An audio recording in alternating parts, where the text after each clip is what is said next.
Donc, chers téléspectateurs, c'était l'appel à la prière de Maghreb ou du coucher de soleil selon l'heure locale du Caire. De retour donc à un autre sujet d'actualité. Il s'agit de ces différentes dimensions de la visite du président américain Donald Trump ici dans la région. Comment l'Égypte également est une puissance régionale incontournable pour toutes sortes de stabilité au sein de la région. Donc, c'est le grand cadre avec plus d'explications, d'analyses. J'ai actuellement en ligne de la TV internationale M. l'ambassadeur Hassin Halidi, ex-ministre adjoint des Affaires étrangères. Monsieur l'ambassadeur, vous êtes toujours le bienvenu et bonsoir. Bonsoir, monsieur. Monsieur l'ambassadeur, comment vous estimez, comment vous observez cette complémentarité politique entre l'Égypte et l'Arabie saoudite pour stabiliser la région proche-orientale et quand même pour stabiliser la scène internationale? Je parle de ça parce que il y a quelques jours, monsieur le président était en Russie. Aujourd'hui, Donald Trump et le président des États-Unis est en Arabie saoudite. Oui, certainement, la tournée de M. Trump, le président américain, dans 3 pays du Golfe, a commencé par l'Arabie saoudite aujourd'hui. Certainement, c'est une tournée historique, entre guillemets, comme le président américain l'a qualifié ce matin, une fois arrivé en Arabie saoudite. Et puis, il vient de s'exprimer devant un forum d'investissement conjoint entre les Saoudiens et les Américains. Et il a passé en revue certainement les positions américaines, soit vis-à-vis d'Iran, soit vis-à-vis de la situation régionale généralement, et soit l'avenir des relations entre les États-Unis et l'Arabie saoudite. Et les deux côtés ont signé des accords, et parmi lesquels figure certainement un accord d'armement à la hauteur de 142 milliards de dollars. Alors certainement, et puis il a insinué, il a parlé que toujours les États-Unis aimeraient voir monsieur l'ambassadeur, se joint à ce que tu appelais les accords d'Abraham, mais certainement l'Arabie saoudite, le gouvernement saoudien a clairement insisté que avant d'établir ou avant de joindre ces accords-là, une solution durable internationalement reconnue devrait être trouvée pour la cause palestinienne, pour la question palestinienne. Voilà en résumé les résultats du premier jour de cette tournée historique du président américain. Oui, j'ai quelques questions et quelques messages qui ont été lancés par Donald Trump. Justement, est-ce que vous trouvez que Donald Trump, à travers cette visite, à travers quand même, si je puis dire, ses tensions avec Benjamin Netanyahu, essaye d'investir dans la paix sur la scène régionale, sur la scène proche-orientale? Certainement, selon ses dires, selon ses propos, ses remarques à plusieurs reprises, en plusieurs occasions, soit en Amérique, soit dans des entretiens avec des médias internationaux, oui, certainement, il œuvre, selon ses dires, il œuvre pour pas seulement une paix régionale au Moyen-Orient, mais une paix entre, par exemple, la Russie et l'Ukraine. Et ceci dit, il a fait référence dans ses déclarations récemment. Il a dit que peut-être il pourrait se rendre en Turquie le jeudi prochain pour joindre les pourparlers directs entre les Russes et les Ukrainiens. Alors, Il n'a pas dit, il n'a pas tranché, il n'a pas dit que je vais aller. Il a dit peut-être, je ne sais pas quel est mon programme jeudi, mais je pourrais rentrer en Turquie pour assister ou pour contribuer, ainsi dire à la conclusion de la paix entre la Russie et l'Ukraine. Mais oui, certainement, il a la volonté, mais est-ce que cette volonté-là s'aligne avec les réalités sur les situations compliquées, soit au Moyen-Orient ou en Europe, mais espérons que certainement la diplomatie américaine pourrait encourager toutes les parties. Monsieur l'ambassadeur, j'ai une question cruciale. Comment vous avez suivi ces déclarations concernant la bande de Gaza? Parce qu'il a dit que la population de la bande de Gaza mérite un meilleur avenir. Oui, nous sommes d'accord nous sommes d'accord avec que la population palestinienne, pas seulement dans la bande de Gaza, mais en Cisjordanie, certainement ont droit à une vie normale, ont droit à l'autodétermination selon la Charte des Nations Unies. Certainement, nous sommes d'accord. Mais comment y parvenir est-ce que l'administration américaine de M. Trump est prête à encourager, à reprendre le processus de paix, entre guillemets, qui existait depuis longtemps et qui est terminé en avril 2014 ou non?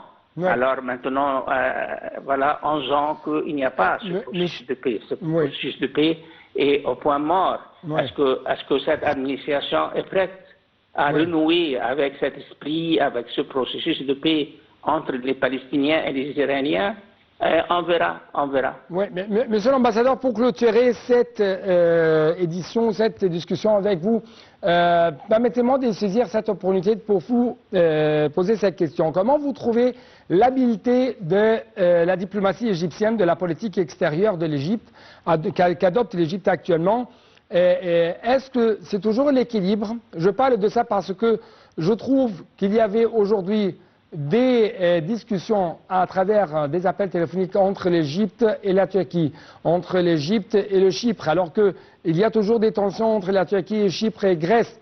Il y a toujours, bien sûr, cet équilibre que joue l'Égypte ou sur lequel table la politique extérieure de l'Égypte quand on parle de la Russie, de la Chine et quand on parle des États-Unis, parce qu'aujourd'hui l'Égypte et le Qatar ont salué l'annonce du Hamas qui va libérer un otage israélo-américain détenu depuis le 7 octobre 2023.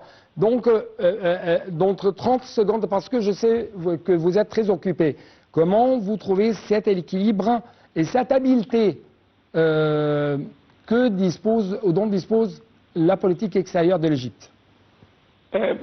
Certainement, l'Égypte, comme puissance arabe, comme puissance régionale, agit d'une façon pour défendre et protéger ses intérêts nationaux. Et dans ce contexte-là, et dans le respect des principes fondamentaux qui ont souvent caractérisé la politique étrangère égyptienne depuis longtemps, pas seulement durant la dernière décennie, l'Égypte certainement est en train de mener une politique étrangère active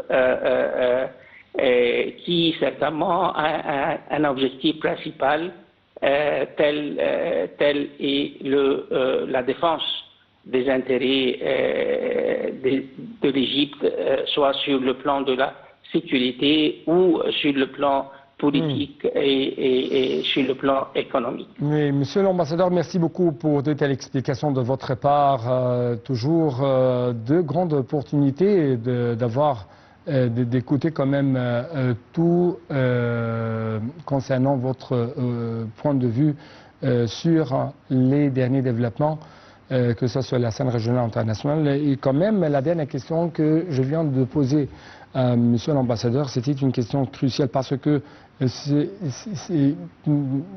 celui qui observe comment il y a toujours un équilibre, que ce soit sur la scène régionale ou internationale, il va voir comment l'Égypte fait un équilibre entre la Russie et l'Ukraine dans plusieurs domaines. Et toujours la coopération, c'est le secteur, la coopération, la paix et le respect des frontières et ainsi de suite. C'est toujours les grandes priorités de la politique étrangère de l'Égypte. Et justement, quand même, au niveau régional, on a trouvé qu'il y a toujours un équilibre joué par la politique extérieure de l'Égypte quand on parle de l'Iran, quand on parle des pays du Golfe, quand on parle de l'Iran et de la Turquie, de Chypre, de la Grèce, et ainsi de suite. On essaie toujours d'étendre les domaines de coopération et de réduire les points de choc, les points de conflit, le point de litige entre les différentes puissances, que ce soit régionale ou internationale. Pour clôturer cette édition, je dois vous rappeler que Monsieur le Premier ministre, Dr Moustapha Madbouli, a fait une visite d'inspection très importante aujourd'hui dans la zone économique du canal de Suez. Bien sûr, il y avait là-bas des grandes activités de la part de la Russie et de la part de la Chine dans la zone économique du canal de Suez. Donc, je dois vous proposer ce reportage. Après ça, ça sera la fin de cette édition.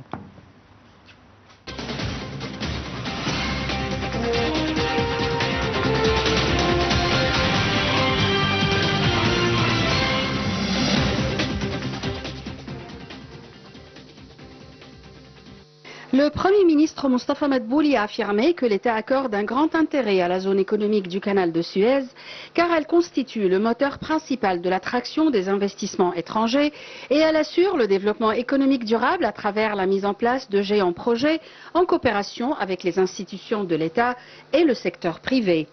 Lors de sa tournée dans la zone d'El Sokhna, relevant de l'autorité générale de la zone économique du canal de Suez, M. Madbouli a inauguré l'usine chinoise Xincheng de tuyaux en fonte ductile à des investissements s'élevant à 150 millions de dollars.